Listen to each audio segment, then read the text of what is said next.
Personnellement, je situe la mort au moment de la perte irrémédiable de la personnalité du patient.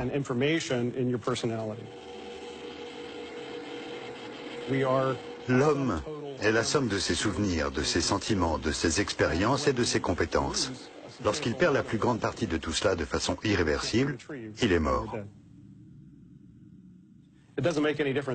Peu importe que son cœur ou ses poumons fonctionnent encore, ou que ses yeux puissent détecter un mouvement. Ce qui compte, c'est qu'il soit encore présent dans sa tête. Sir, can you open your eyes? Sir, can you open your eyes? Monsieur Jiménez souffre d'un traumatisme crânien. De nombreuses lésions ont causé des œdèmes et aggravent son état. Son score de Glasgow est tombé à 3. C'est le plus bas sur l'échelle qui sert à mesurer la profondeur d'un coma. Can you wiggle your fingers? Can you move your right foot? I want you to try and move your right foot. Monsieur Jiménez n'est pas en état de mort cérébrale, mais il risque de rester définitivement dans un état végétatif. Comment classer ce type d'existence? Relève-t-il de la vie ou de la mort? Nous sommes nombreux à penser que de nombreux patients qui se trouvent dans un coma végétatif permanent devraient être considérés comme morts, comme ceux qui ont atteint le stade de la mort cérébrale. Du point de vue de l'éthique, je ne vois aucune différence. Je n'ai jamais vu mon père dans cet état. C'est très dur, parce qu'il a toujours beaucoup fait pour moi. Il m'aide encore et il s'inquiète toujours pour ses fils. Nous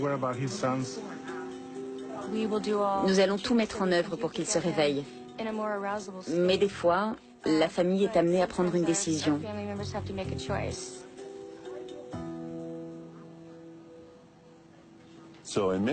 À bien des égards, la définition de la mort dépend de la philosophie de chacun. Certains considéreront qu'un patient est mort quand d'autres jugeront qu'il est encore vivant. C'est le grand débat. Mais qui a le dernier mot dans ce cas? En 1976, c'est la question qui est au cœur de l'affaire Karen Ann Quinlan. La jeune femme n'est pas en état de mort cérébrale, mais plongée dans un coma irréversible. Ses parents, qui souhaitent que l'on débranche son assistance respiratoire, se heurtent au refus des médecins. Une saga judiciaire s'ensuit et la victoire des Quinlan marque un tournant dans l'histoire du droit à l'euthanasie.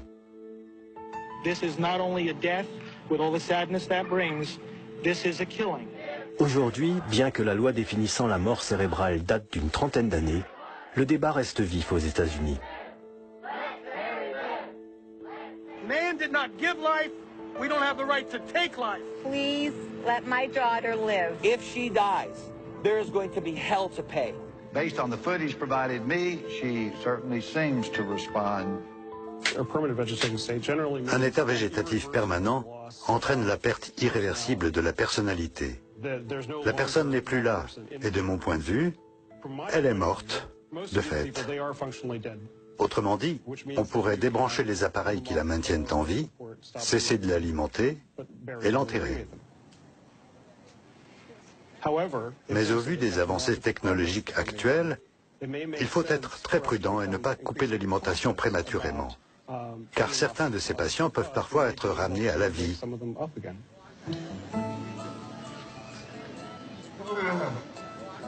Hola, Manuel.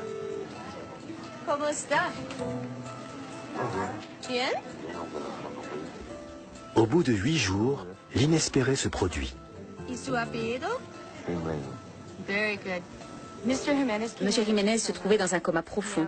Il en est sorti. Il peut désormais ouvrir les yeux. C'est une bonne nouvelle. Yeah. Enséñame dos dedos aquí. Solamente dos. You're doing well. Uh-huh. I'm happy.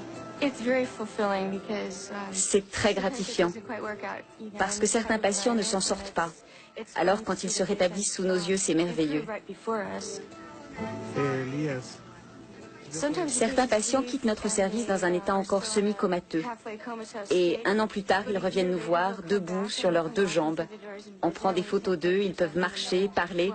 Et là, en général, tout le service fond en larmes.